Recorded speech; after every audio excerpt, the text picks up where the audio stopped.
Olá, tá começando mais um Minas Rural. Desde já agradeço a sua companhia e vamos ver o que temos no programa de hoje.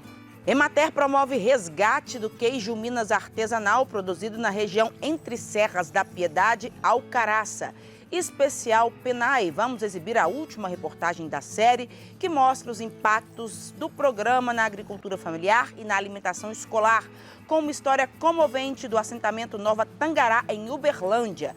Na receita tem pão de queijo, porque essa iguaria mineira foi eleita o terceiro melhor quitute de café da manhã do mundo.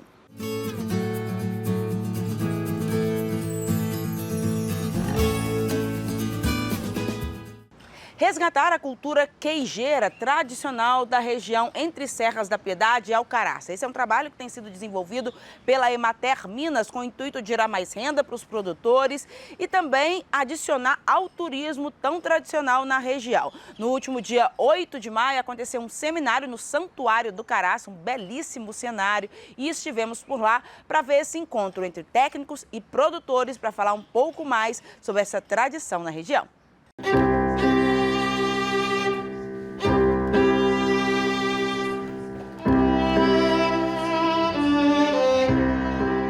Só o Caraça paga toda a viagem a Minas. Assim teria dito Dom Pedro II, encantado com a exuberância do lugar durante a viagem que fez ao Santuário do Caraça há mais de 140 anos. Ainda hoje, a riqueza natural, com suas montanhas imponentes, que exibem formas inusitadas como uma caraça, que inclusive seria a origem do nome do local, as cachoeiras, a diversidade da flora e da fauna, o complexo arquitetônico do santuário encantam a qualquer visitante. Por entre essas serras, há ainda outra riqueza que por muito tempo ficou esquecida, mas agora passa por um processo de resgate. Estamos falando do queijo Minas artesanal produzido na região, que recebeu caracterização técnica e reconhecimento do Estado em abril de 2022. O queijo da região, que foi intitulada Entre Serras da Piedade e Alcaraça, começou a ser produzido ainda na época dos bandeirantes, uma forma de aproveitamento e conservação do leite. Mas esse modo de fazer tradicional foi sendo abandonado com o tempo, por diversas questões, tanto econômicas quanto sociais. Mas agora, um trabalho promovido pela Emater Minas tenta resgatar essa cultura, estimulando produtores da região a retornarem para a atividade, justamente como forma de geração de renda e agregação de valor a toda a experiência que o Caraça tem a oferecer. E é muito importante esse trabalho aqui para o território, tendo em vista a pressão, né, que a gente tem da mineração, né? O Caraça, a região, né, os produtores têm essa pressão da mineração, né, no caso. Então, resgatando esse queijo e agregando valor, né, ao produto dos produtores, os jovens começam a abraçar também essa ideia, né, do trabalho com queijo, né, em vez de trabalhar na indústria, né?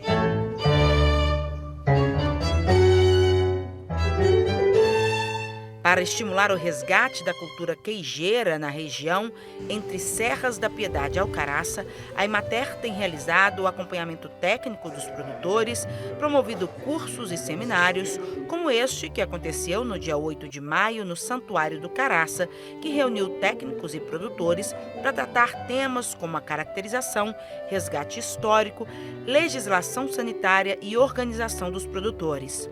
Nós construímos um trabalho junto com a Associação dos Produtores do Queijo Minas Artesanal, aqui do Entre Serras, né, da Piedade Alcaraça.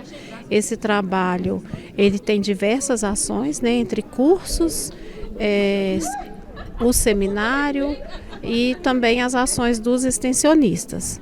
E nós estamos executando essas ações gradativamente. O objetivo é que a gente consiga a melhoria da qualidade desses queijos, bem como a legalização das unidades. O resgate da cultura, né, da produção de queijo na região do Entre Serras, para nós é de suma importância, porque agrega valor a esse produto tão importante culturalmente para a nossa região. Santa Bárbara, como um dos municípios integrantes da região do Entre Serras, é um município que tem uma forte tradição na produção de leite no estado de Minas Gerais, mas a gente identifica que a produção de queijo e a comercialização de QMA traz um valor agregado a essa produção, né? Gera no município, traz para a nossa região a possibilidade de agregar valor e trazer uma sustentabilidade para essa fonte de receita. A gente tem, desde 2002, trabalhado legislação, reconhecimento junto ao IEF, ao IFAM, como bem imaterial, né, estadual e federal, e estamos pleiteando junto à FAO, à ONU, à Unesco, para que seja também reconsiderado como um modo de fazer o queijo Minas artesanal como bem imaterial da humanidade. E isso realmente é para trazer todo esse resgate cultural do modo de fazer o queijo, né, para a gente conseguir desenvolver essas regiões caracterizadas, e a gente pode inclusive agregar valor, agregando também ao turismo rural. Desde que foi iniciado o movimento para o resgate da cultura queijeira na região, formou-se uma associação de produtores em 2021, que hoje congrega 15 queijeiros. A associação é liderada pelo Padre Luiz Carlos, também diretor-presidente do Santuário do Caraça. Para ele, este movimento é essencial para a preservação da cultura, da sustentabilidade socioeconômica e até ambiental da região. E uma forma de dar lugar novamente aos pequenos produtores, que perderam seu espaço com o processo de industrialização, né, que avançou em larga escala, e eles foram perdendo espaço com o tempo e dando lugar à produção mais imediata, mais rápida do queijo Minas Frescal, por exemplo, que é outra iguaria, é muito gostoso e tudo, mas o queijo Minas artesanal tem o seu lugar. A região entre Serras da Piedade e Alcaraça contempla os municípios de Catas Altas, Barão de Cocais, Santa Bárbara, Rio Piracicaba, Bom Jesus do Amparo e Caeté. A localização entre as Serras da Piedade e do Caraça acabou dando origem ao nome da região recém-reconhecida. As características ambientais influenciam diretamente na qualidade e no sabor único do queijo produzido aqui. Aqui nessa região de Entre Serras da Serra da Piedade e Alcaraça, a gente tem grande parte do território com altitude elevada, né? Justamente pelo nome, tem várias serras aqui. A gente destaca também que todos esses municípios pertencem à reserva da biosfera da Serra do Espinhaço, e junto com isso vem aí o tipo de vegetação, de solos que são únicos aqui. Isso tudo vai influenciar, né? Principalmente o clima juntamente com a altitude. A altitude mais alta vai ter um clima mais ameno, e também tem a qualidade das águas também, que a gente pode destacar. A gente está numa região onde tem várias nascentes, então a qualidade da água tende a ser melhor, né? Dircilene faz parte dessa nova geração de produtores que estão resgatando o modo de fazer tradicional do queijo Minas artesanal na região. Ela conta que o queijo foi o cupido da sua história de amor. Aí quando eu estava namorando, eu ganhei 2 queijos do meu marido de presente. Eu comi o queijo, ele, nossa, mas que queijo maravilhoso e tal, né? E era produzido na casa dele. Só que quando nós nos casamos, essa produção tinha acabado, porque ele tinha mudado de ramo. Ele foi mexer com eucalipto, fazer carvão, e o queijo foi esquecido lá, isso em 88. Beleza. Continuando a nossa vida, trabalhando, criei meus filhos. Quando eu estava para aposentar, eu estava naquele dilema, se eu queria voltar para a cidade, que eu sou de Belo Horizonte, queria voltar para Belo Horizonte, ou se ia ter alguma coisa na roça que me fizesse querer ficar mais, né? Porque a intenção era fazer meu marido vender tudo e ir embora.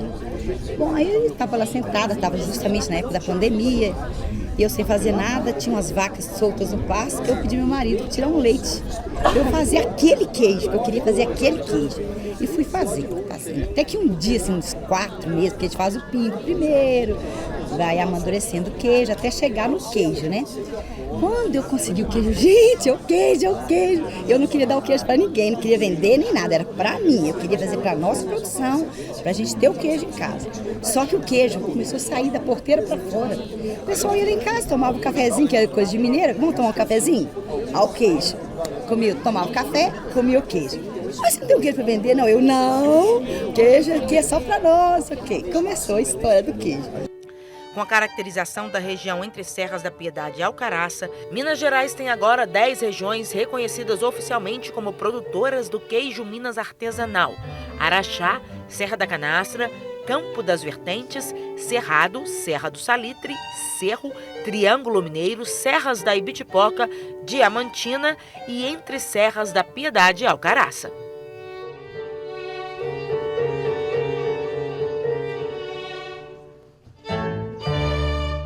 A gente faz um intervalo rapidinho agora, mas fica comigo, porque no próximo bloco tem a última reportagem da série sobre os impactos do PNAE, que é o Programa Nacional de Alimentação Escolar, tanto na agricultura familiar quanto na merenda dos alunos. É no Minutinho.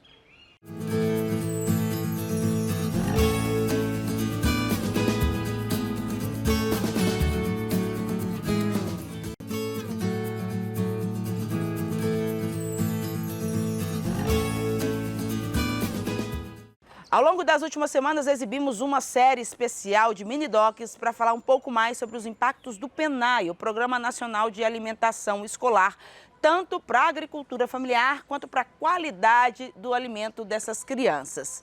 A gente agora exibe a última reportagem dessa série, que mostra a experiência em Uberlândia, no assentamento Nova Tangará. Por lá, os produtores, auxiliados pela Emater, constituíram uma cooperativa que mudou completamente a vida de muitas pessoas.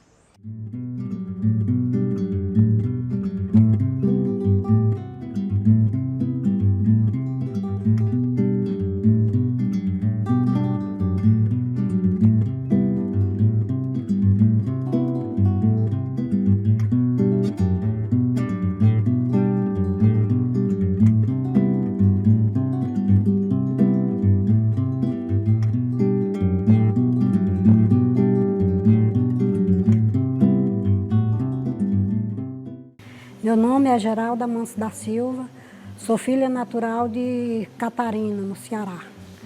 Mas foi obrigada a gente vir para cá porque lá não dava para a gente sobreviver, né? Eu tinha tenho 6 filhos, trouxe 5 de lá. A mais velha tinha 9 anos e a mais nova tinha 6 meses. E viemos aqui para Uberlândia, chegamos aqui, achamos um companheiro que teve coragem de vir ocupar essa fazenda, a gente veio e até hoje a gente está aqui. Hoje eu tenho minha terra, graças a Deus. Meus filhos, tem um dos meus filhos que tem uma horta muito bonita aqui, entrega aqui na cooperativa também. E eu estou trabalhando aqui, meu marido é tratorista do trator da cooperativa e estamos aqui trabalhando. O assentamento ele surgiu em 1999. Na época foi ocupado por mais de 600 famílias, eram muitas famílias, né, que vieram de outros acampamentos, mas depois de muitas lutas, cerca de 5 anos acampadas na beira da pista, que elas foram assentadas em 2004. Aí foram 250 famílias assentadas nessa época. Eu trabalhava na cidade como eletricista, né, e a gente viu uma oportunidade nesse meio, né? A gente começou há 15 anos atrás com plantio de maracujá. Era uma época bem mais difícil, porque não tinha esse mercado que existe hoje, né? Na verdade, era só a indústria de suco naquela época que comprava o produto com o preço que eles queriam, né? O foco todo era para a indústria de suco e um preço bem baixo mesmo. A Emater, né, iniciou a assistência técnica quando foi homologado o assentamento aqui no ano de 2004. Então a Emater iniciou o trabalho, né, dando orientação e assistência técnica na produção, nos lotes aqui do assentamento para os produtores. A Emater desde o início, né, auxiliando na produção, só que a produção era de maneira individual. Cada um produzia e tentava comercializar da sua forma. E aí foram surgindo os programas, né, do PNAE. E aí veio a ideia, já existiam outras cooperativas, mas veio a ideia de montar uma cooperativa aqui para agregar esses produtores e facilitar a comercialização. Isso em 2014, que surgiu a Coopertang. Então, a cooperativa ela tem o objetivo de comercializar os produtos dos cooperados com as escolas. tá? No âmbito do PENAI. O início dessa comercialização para o PENAI foi complicado. Era difícil entender o que as escolas precisavam, era difícil as escolas entenderem o que a cooperativa produzia, e aí assim teve bastante ajuda da Emater nesse sentido, montando mapas de produção, atestados de produção. A gente faz o levantamento do que o assentamento tem, a produção do assentamento aqui para comercialização, e também assistência técnica para que essa produção seja efetivada, né?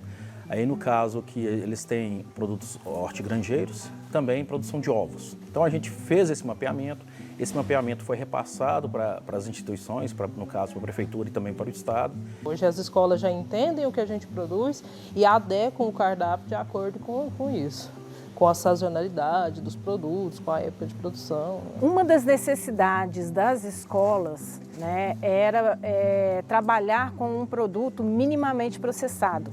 Então, o produto já deveria estar, né, sem casca, resfriado, pronto para o preparo, né? E a Coopertang, tá, a cooperativa, ela se atentou a isso, né, e formalizou uma agroindústria de minimamente processado. Representa um grande salto, né, porque antigamente a parte do PENAI, vamos dizer assim, era basicamente para atacadistas, né, grandes supermercados. E hoje, com o fato de estar realmente sendo efetivado a compra do agricultor familiar, né, essa parte do agricultor familiar, o recurso, né, a renda, ela é gerada e fomentada dentro do próprio município. Então, isso faz com que o município realmente tenha um salto de desenvolvimento um pouco melhor. Comercializar para o PENAI hoje representa 100% da renda da cooperativa e das famílias que são cooperadas aqui.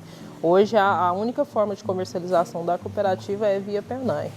Eu acho que foi um ganho muito grande a chegada desse programa, né? A conquista das cooperativas, né? Com esse programa, o preço, né? Como eu tinha falado antes, o preço que eles punham, né? O preço deles, hoje a gente consegue vender por um preço justo, né? Vamos dizer assim. A cooperativa hoje ela conta com mais de 100 famílias cooperadas. Dessas, 45 fornecem semanalmente produtos, hortifrutis, ovos, produção. Nós temos o pessoal que trabalha com a logística, são 8 pessoas que estão envolvidas nesse processo de frete, da logística. A gente tem as meninas que trabalham na agroindústria, hoje são 5 pessoas que trabalham na agroindústria, que ajudam a processar mandioca, hoje principalmente mandioca, mas a gente também trabalha com folhas na agroindústria. E a gente tem o pessoal do escritório também, que ajuda, são 4, e agora a nossa mais nova conquista, a loja, que a gente tem 2 funcionários na loja. Então a gente tem quase 20 pessoas envolvidas no processo hoje da cooperativa, diretamente. Estou no céu, muito maravilhosa, eu tenho uma vida de rosa. Nunca pensei na minha vida que, por fim da minha vida, eu ia ter uma vida feliz que nem eu estou tendo agora.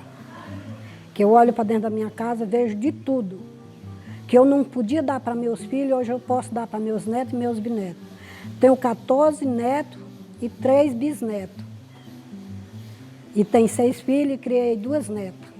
Estão tudo casados, graças a Deus. Está só eu agora e o Antônio Elzo, mas estamos muito felizes, que final de semana a nossa casa é cheia. De filho, neto e bisneto, graças a Deus. Isso é a maior riqueza que a gente tem, né? É ter uma família.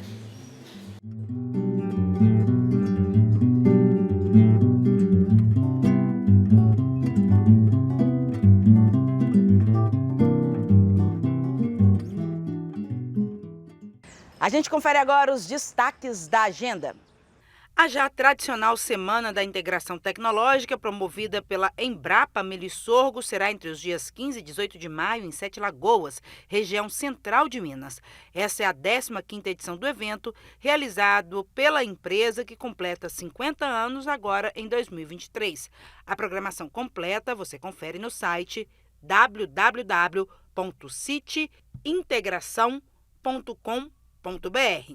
No dia 25 de maio, a EPAMIG realiza uma reunião técnica para falar sobre o resgate da cultura do arroz IR-841 no Vale do Rio Doce. O evento presencial será no Clube Recreativo da cidade de Procrane. Informações pelo e-mail celp@epamig.com.br. E no dia 16 de maio tem o 12º Simpósio de Mecanização da Lavoura de Café dentro da programação da Expo Café 2023 em Três Pontas. A gente faz mais um intervalo rapidíssimo, mas fica comigo porque no próximo bloco tem receita prática e saborosa de pão de queijo que foi considerado o 3º melhor quitute do café da manhã do mundo. É no Minutinho.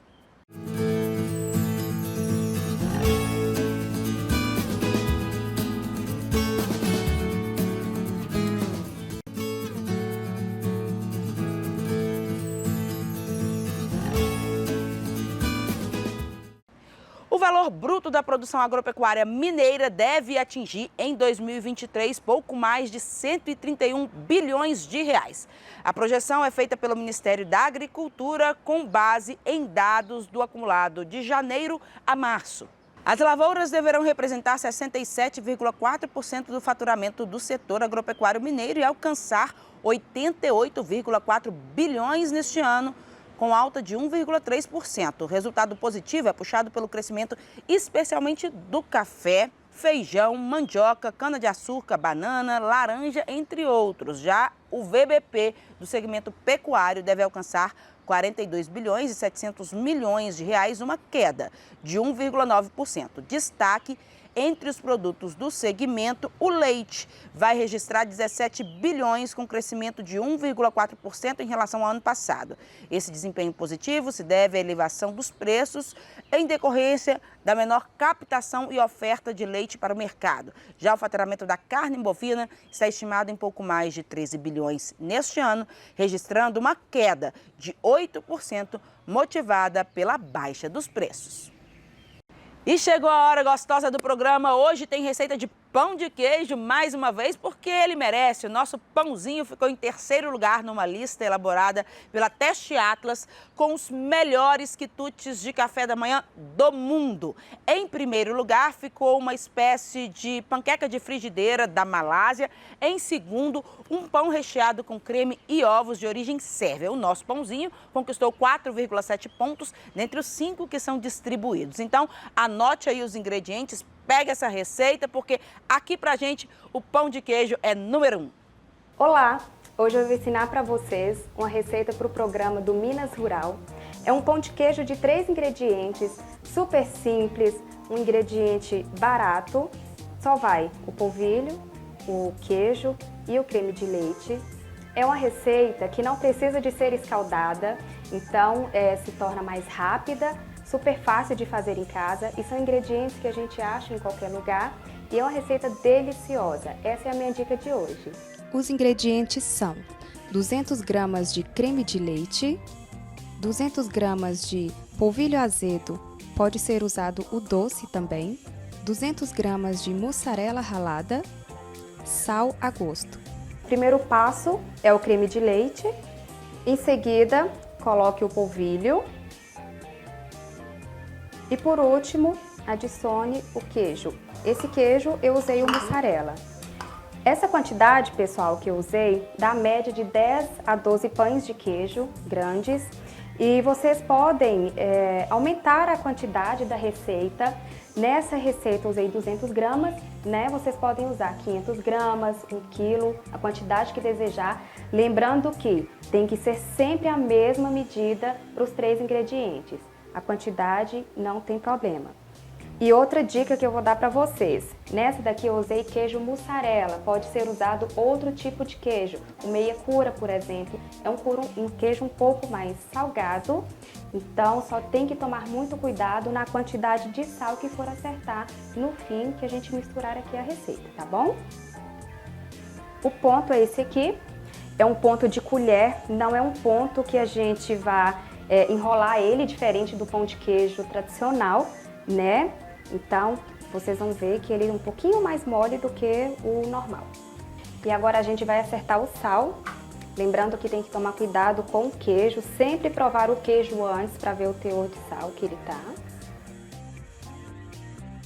Prontinho! Agora a gente vai colocar na forma untada com manteiga. Eu vou pegar uma outra colher auxiliar e a gente vai pingar na forma. umas bolinhas. Prontinho. Agora a gente vai levar no forno pré-aquecido a 200 graus por 1 hora.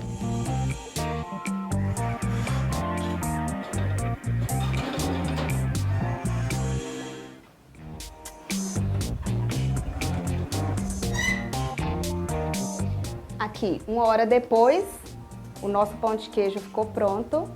E eu já preparei um cafezinho e agora a gente vai para a melhor parte, que é para provar a nossa receita. Vocês estão servidos?